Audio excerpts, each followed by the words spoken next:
아멘. 여러분들 이 TV를 보다 보면 이 복면가왕이라는 프로그램을 보신 적이 있습니까? 이 프로그램을 보면 나이와 신분 그리고 직업을 숨긴 채 오로지 노래 실력만으로 이렇게 그 가수들의 실력을 보는 것입니다. 가장 놀라운 것은 우리가 평소에 몰랐던 별 실력이 없었던 것 같은 그런 사람도 여기에 나와 가수 이상의 엄청난 실력을 보내어서 깜짝깜짝 놀라는 적이 있습니다. 원래는 그냥 음악성이 전혀 없는 아이돌이라고 생각을 했는데 알고 보니까 그 노래가 사람의 마음을 움직일 정도로 엄청나게 대단한 실력을 자랑하고 있었다는 것입니다. 사실 이 프로그램은 그 취지가 무엇이겠습니까? 그것은 우리가 가지고 있는 일체의 편견을 모두 없애고 경연을 펼쳐서 가왕을 뽑는다는 점에서 그 음악 프로그램의 특이한 점이 있는 것입니다. 그러니까 가려서 실체가 더 잘 보이는 역설을 보여준다고 할 수 있는 것입니다. 사실 많은 사람들이 그리고 이 스토리텔러 김성애가 말하는 것처럼 정말 우리 사회에 있어서 우리의 편견 때문에 겉모습이나 그런 것 때문에 이 사람을 제대로 잘 살펴보지 못하는 때가 얼마나 많습니까? 사실 좀 더 개성 있고 확실하고 똑똑하고 그리고 창의력이 있는 신입을 받아보고 싶다고 하지만 우리는 우리의 편견 때문에 그런 사람을 알아보지는 못하는 것은 아니라는 생각이 드느냐고 이렇게 생각을 해봤습니다. 여러분들 그러한 한 인물이 여기 있습니다. 그가 누구냐면 바로 성경 속의 삼손입니다. 저는 예전에 그 어린이 찬송 시간에 수차송에서 이런 가사가 나온 적이 있습니다. 그 1, 2, 3 다 같이 가사가 붙지 않습니까? 1, 일어나 일어나. 2, 그 2는 잘 생각이 안 납니다. 아무튼 3, 그러면 삼손처럼 씩씩하게 라는 이야기가 나옵니다. 근데 한 아이가 저에게 묻는 것입니다. 전도사님, 이 삼손이라는 거 부모님이 그랬는데 나쁜 사람이라고 하던데 어떻게 삼손처럼 씩씩하다는 그런 가사가 나오는 거예요? 라고 하는 것입니다. 사실 이 삼손은 우리의 편견으로 볼 때는 참으로 별로인 사람인 것 같습니다. 그 태어나는 그 과정은 그 하나님의 사자들에게 이렇게 계시를 받으며 아이를 갖는 모습이 마치 예수 그리스도의 형상 같다는 느낌을 보긴 하지만 이 삼손의 약점이 뭡니까? 여자 아니었습니까? 결국 그 여자로 인해 멸망했던 이러한 삼손이 우리에게 그다지 훌륭한 인물로 다가오지 않는다는 그러한 생각을 한다는 것입니다. 하지만 분명한 것은 그것은 우리가 평가할 것이 아니라는 겁니다. 그것은 하나님이 평가할 것이고 우리는 삼손을 함부로 정죄할 그러할 자격이 없다는 겁니다. 또한 이 삼손은 비록 인간적인 욕심으로 큰 재앙을 겪었으나 결국 하나님의 임무를 맡은 훌륭한 사사가 되었다는 겁니다. 물론 인간적인 실수가 있었지만 우리가 그에 대해서 편견을 가지라는 것은 아니라는 겁니다. 그러면 이 편견이라는 것은 무엇이겠습니까?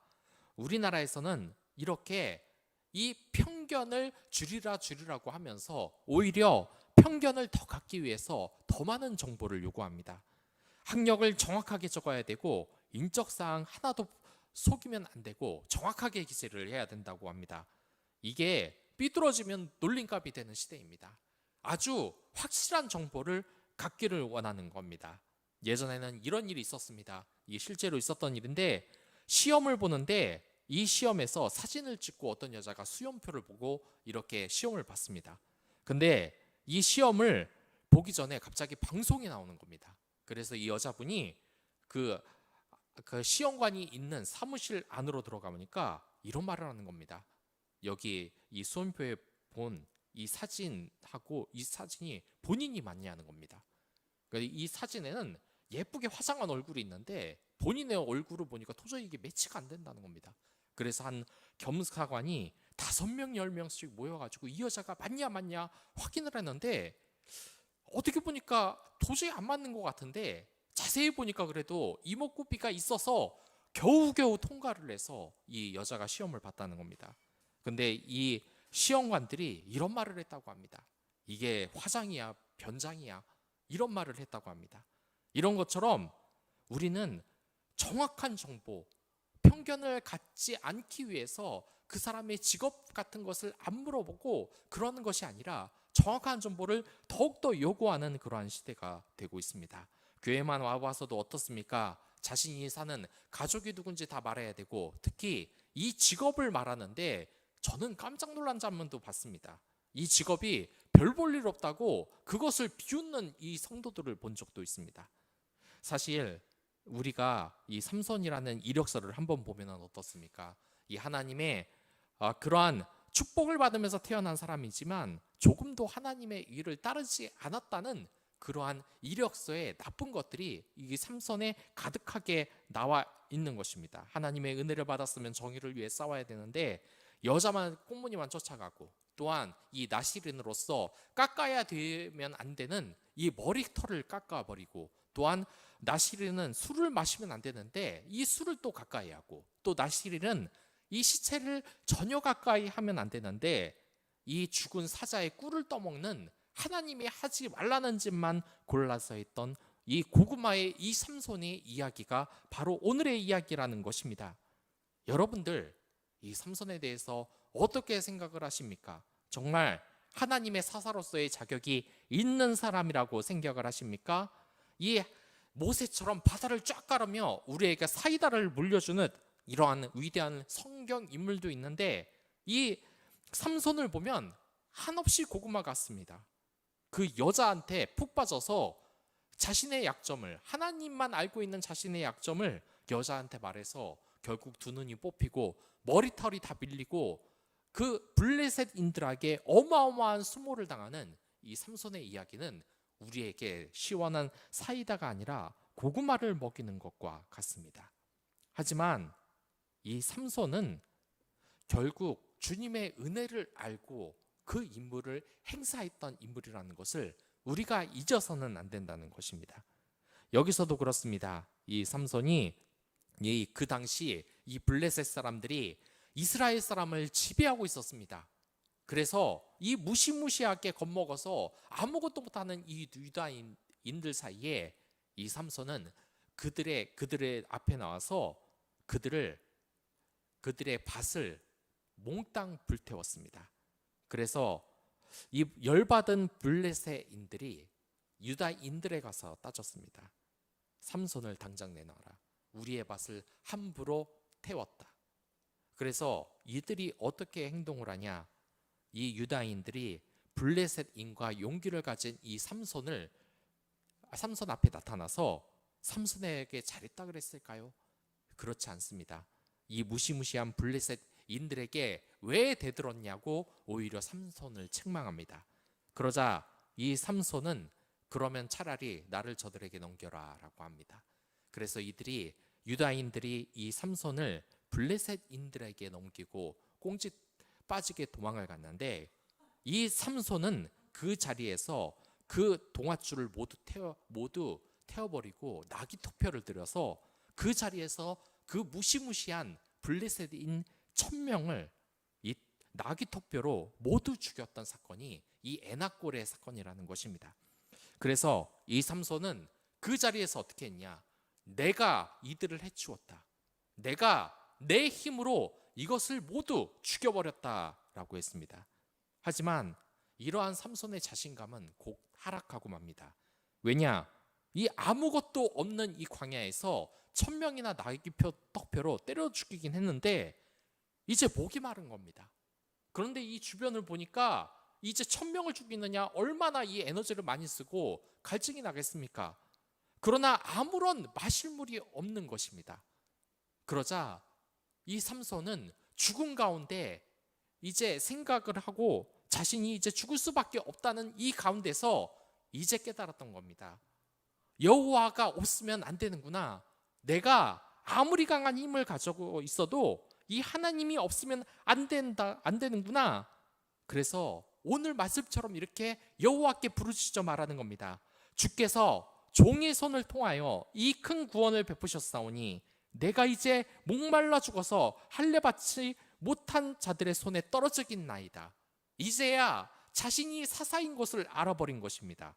이제 할례 받지 못한 저주받은 이 블레셋인들에게 떨어지지 않도록 내가 사사로서 힘을 낼 수 있도록 하나님에게 부르짖어 은혜를 갈구했던 것입니다.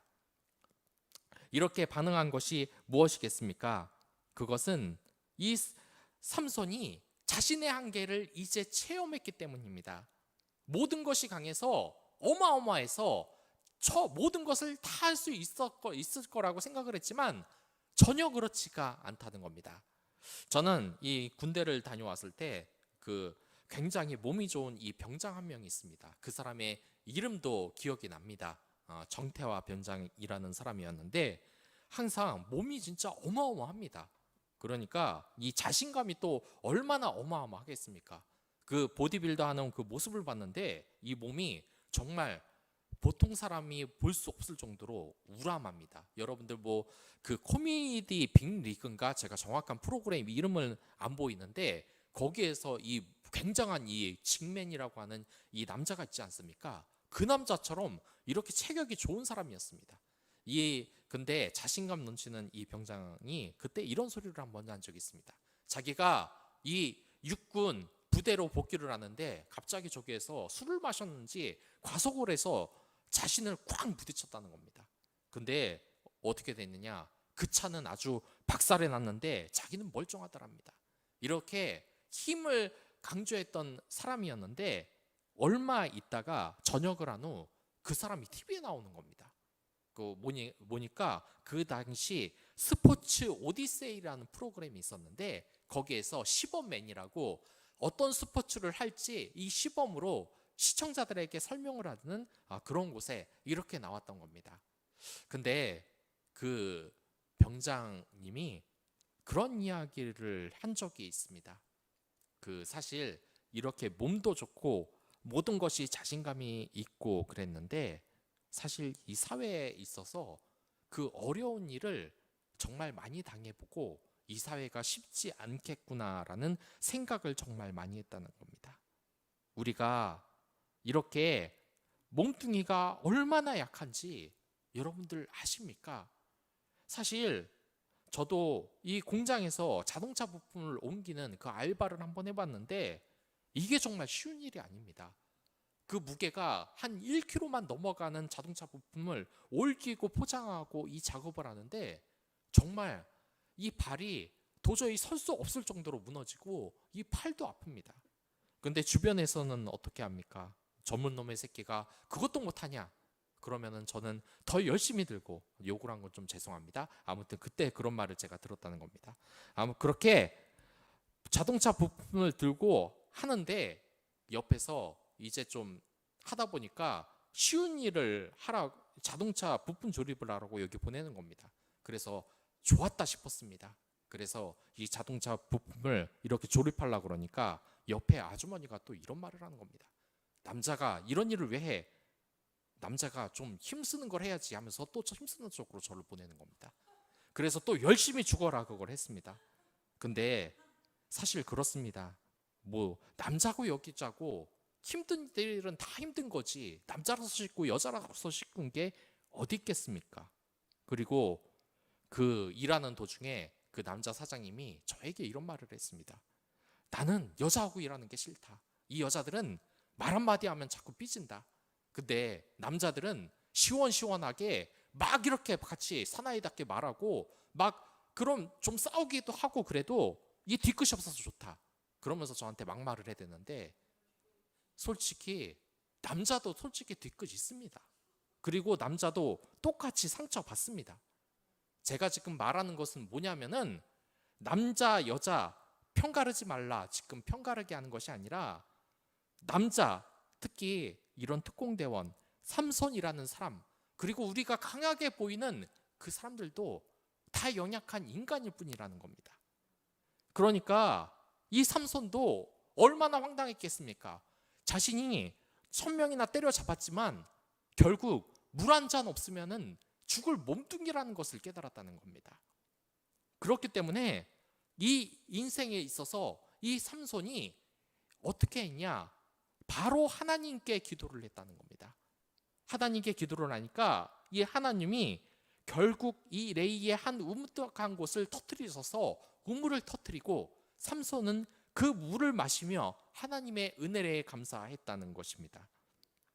여러분들, 이 하나님이 왜 이 생명의 샘을 터뜨리셨겠습니까? 이 삼손이 잘했기 때문입니까? 아닙니다. 이 삼손은 미우고 나쁜 짓을 많이 한 인간입니다. 그거는 여러분들이나 저나 똑같습니다. 입으로는 이렇게 앞에 나와서 삼손이 뭐 나쁜 놈이네, 사울왕이 나쁜 왕이었네 라고 하지만, 여기에선 저도 그렇고 다른 목사님도 그렇고 모든 사람들이 그런 사울왕을 함부로 비난할 자격도, 삼손을 함부로 비난할 자격도 없다는 겁니다. 저 또한 이 자리에 섰지만 많은 죄를 지었습니다. 또한 제 실체를 알고 있는 사람들은 저런 인간이 어떻게 목사가 됐을까라고 말을 했을 수도 있습니다. 근데 정말 이 욕먹을 수밖에 없는 이 삼손을 왜 하나님이 살피셨겠습니까? 그것은 자신의 연약함을 인정했기 때문입니다. 자신의 연약함을 인정하는 순간 이 고구마 같던 삼손의 인생은 사이다처럼 팍 터지고 마는 것입니다. 그래서 어떻게 됐냐? 이제부터, 지금 이 순간부터 삼손은 그 20절을 보면은 하나님의 사자로 인정을 받고 맙니다. 하나님의 사자를 인정을 받고 20절을 보면 블레셋 사람의 때에 삼손이 이스라엘의 사사로 20년 동안 지냈더라. 바로 하나님께 고개를 수그린 그 다음부터 삼손의 인생이 사이다처럼 터지면서 진정한 사사로서 다시 성장을 하며 나타났다는 것입니다. 물론 이후에는 다시 죄를 짓지만 삼손은 이때 처음 깨달은 것입니다. 하나님의 은혜가 어떠한 것인지 말입니다. 우리가 이런 삼손처럼 내 자신을 하나님의 축복을 받는 그런 사이다 같은 인생이 되기 위해선 어떻게 해야 되겠습니까? 정말 이 경기가 힘들고 모든 것이 힘들어오는 곳인데, 이렇게 고구마같이 사람이 되었다면 먼저 우리가 기억을 해야 될 것은 바로 우리가 스스로 한계를 정하지 말라야 된다는 것입니다. 한계를 정한다는 것은 이러한 것입니다. 저는 예전에 편입시험을 공부한 적이 있습니다. 근데 이 편입시험을 공부하는 1년 동안 정말 죽어라 공부만 했습니다. 이 전문대로 왔다 갔다 거리면서 쉬는 시간이나 버스에 있는 시간이나 영어 단어책을 전혀 접지를 않고, 또한 그때 제가 교회를 안 다녔는데 토요일이나 주일이 되면 한 10시간, 12시간 이상은 계속 공부를 했습니다. 근데 정말 희한한 게 뭔지 아십니까? 그렇게 공부를 하는데 1년 4개월 동안 아무리 공부를 해도 이 100점 만점의 시험지에 매번 20점, 30점이 나온다는 겁니다. 그때 정말 절망감에 많이 빠졌습니다. 여기서 어떤 사람은 보면 공부 하나도 안 하고 놀고 다니는데 점수를 보면 50점, 60점입니다. 저는 밤새 진짜 1년 4개월을 공부를 했는데 20점, 30점, 40점 됐다가 다시 20점 나오고, 30점 됐다가 컨디션 좋으면 40점 넘다가 다시 컨디션 떨어지면 30점으로 떨어지고, 이러니까 정말 그때 미치겠는 겁니다. 근데 1년 4개월 이상 하니까 갑자기 점수가 75점 이상으로 올랐습니다. 근데 이 75점이면 잘하는 거 아닌 거 아니냐 하는데, 그 당시 수준으로 75점 정도면은 그 상위 1% 안에 드는 성적입니다. 근데 제가 그 공부를 하면서 제일 속이 상했던 게 뭔지 아십니까? 그 뭐냐면은, 그렇게 날 무시하던 사람이 많았는데 그 2년째 되자 그 직장인들이 절 보면서 뭐라 그랬는지 아십니까? 뭐라 그랬냐면, 참 나이 어려서 참 좋겠다. 공부해도 금방금방 성적이 들고, 자신은 나이 먹어가지고 머리가 깜빡깜빡 해가지고 아무리 공부해도 실력이 안 된다는 겁니다. 근데 제가 어른이라서 말은 안 했지만 굉장히 화가 났습니다. 왜냐? 난 진짜 1년 4개월 동안 목숨을 걸고 공부를 밤새도록 했는데 저 사람은 그냥 자기 나이 핑계 대면서 내가 좀 잘하는 게 젊어서 그냥 잘하는 거라고 저렇게 폄하를 했기 때문입니다. 그러나 그 사람 나이가 그때 한 32세 정도로 생각하고 있는데 지금 제 나이가 44세입니다. 근데 제 머리가 진짜 나빠졌을까요? 전혀 아닙니다. 오히려 예전의 경험 때문에 머리는 더 좋아졌습니다. 생각을 한번 해보시기 바랍니다. 지금 대통령들 다 50대, 60대입니다. 그럼 그 사람들 늙으니까 이제 다 머리가 깜박깜박하기 때문에 다 끌어내려야 되는 겁니까? 그렇지 않다는 겁니다. 제가 지금 말하고 싶은 것은 자신의 한계를 정하지 말라는 겁니다. 자신의 한계는 정해지는 것이 아니라 오히려 나이가 들면서 현명해지는 것입니다.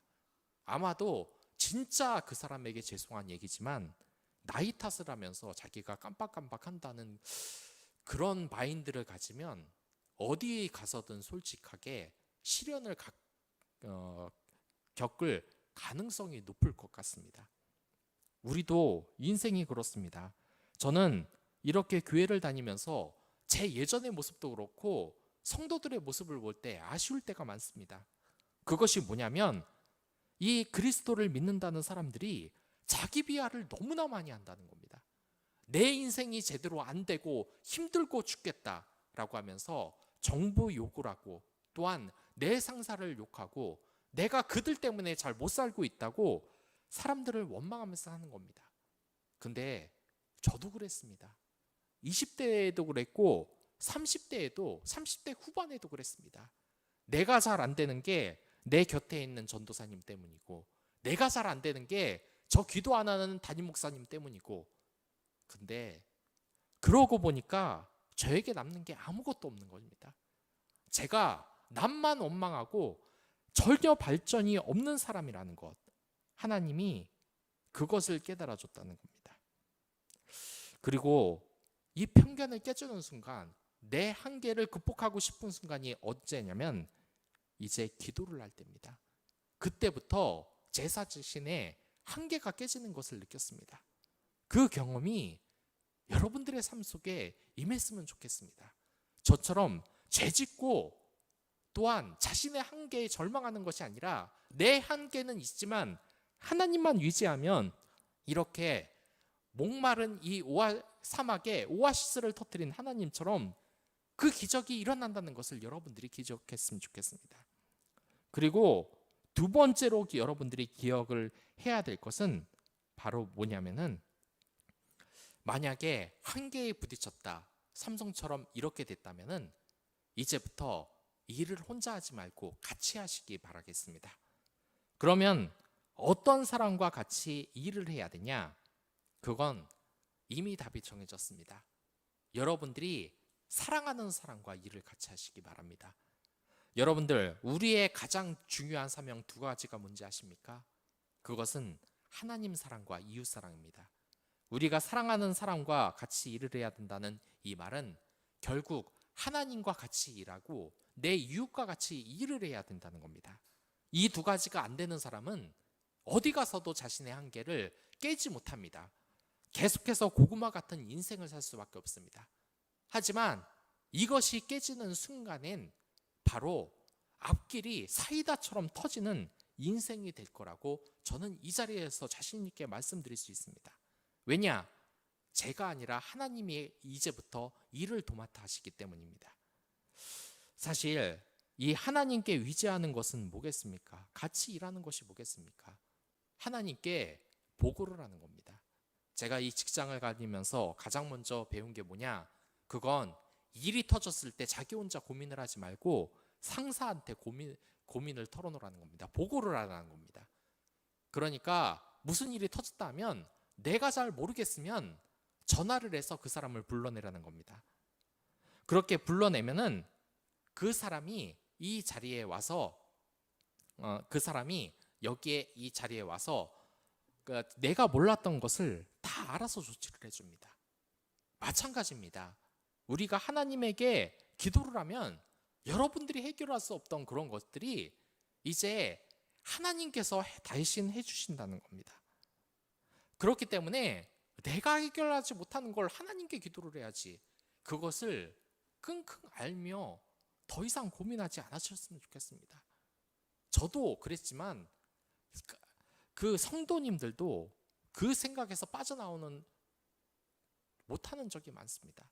내가 부모님 때문에 죽겠다, 내 친구 때문에 죽겠다, 또한 직장 상사 때문에 죽겠다라고 하면서 그걸 하나님께 기도해 보라고 하면은 지금은 기도할 생각이 안 든다, 기도할 마음이 안 든다고는 대답이 옵니다. 하지만 여러분들의 그 고민을 하나님께 털어놓으시기 바랍니다. 바로 이 삼손처럼 말입니다. 그러면 하나님이 해결해 주실 것입니다. 그리고 두 번째로 해야 될 것은 바로 이웃과 사랑하는 이웃과 함께 일을 해야 된다는 겁니다. 저는 그 예전에 20년 전쯤에 이 아르바이트를 한 적이 있습니다. 근데 어떤 것을 했냐면 무슨 뭐 인턴으로 그 사무실에 옷을 쫙 빼입고 하는 일이 아니라 대부분 무거운 것을 이렇게 나르는 그런 공장에 일을 했습니다. 근데 이 현장에서 일을 하다 보면 그런 때가 참 많습니다. 오자마자 무슨 새로운 사람이 왔다고 춤을 추라고 하질 않거나, 근데 춤을 안 추면 분위기가 깨진다 그러나, 근데 오자마자 막 야야거리면서 넌 하는 것이 그거밖에 못 되냐, 왜 이렇게 말귀를 못 알아듣냐, 그리고 전혀 가고 싶지도 않은 이 회식에 억지로 불러내가지고 그때 불러내서 내가 인생을 살아봐서 말이야, 자네는 이러한 점을 고쳐야 될 것 같아, 이 잔소리가 끝없이 이뤄져서 사실 그 회사에서 아르바이트 하는 시간이 정말 싫었습니다. 그리고 제가 얼마 전에 이 유명한 물류센터 거기에서 그 일용직을 모집해서 한번 일한 적이 있는데 그때 저는 깜짝 놀랐습니다. 왜냐하면 모든 직원들이 거기에 있는 저보다 계급이 위인 사람, 사실 일용직의 가장 밑에 있는 사람 아닙니까? 근데 저를 부를 때 사원님이라고 부르는 겁니다. 그리고 존댓말을 해가면서 늘 웃는 얼굴로 이야기를 하는 것입니다. 그러니까 이게 기업 문화가 정말 많이 바뀌었다는 생각이 듭니다. 예전에는 날 보고 이름을 부르는 게 아니라 야라고 부르고, 또한 자기가 아는 말만 막 내뱉고 나서 나보고 그대로 하라고, 못하면은 옆에서 욕을 바가지로 해대는 게 기업의 문화였는데 어느 순간 이러한 기업 문화가 바뀌는 겁니다. 그러니까 저도 모르게 이러한 그 물류센터를 운영하는 그 회사에 대해서 좋은 감정이 싹 트는 겁니다. 근데 우리가 이런 식으로 좀 해야 되지 않겠습니까? 우리나라 이 계층 갈등이 얼마나 심각합니까? 91.9%가 우리나라의 계층 간의 갈등이 정말 심각하다고 이야기를 했습니다. 가장 심각한 이 갈등은 특히 가난한 사람, 부유한 사람이 많고, 또한 이 계층 간의 갈등이 가장 많다는 겁니다. 근데 우리의 이웃이라는 걸 기억을 해보시기 바랍니다. 여러분들의 상사도, 여러분들의 부하 직원도 여러분들이 결국 같이 일할 사람들입니다. 그리고 우리가 복음을 전해야 할 사람이라는 겁니다. 정말 저는 살아가면서 싫어했던 선배가 하나 있었습니다. 정말 나에게 자존감을 깎는 말을 정말 많이 했습니다.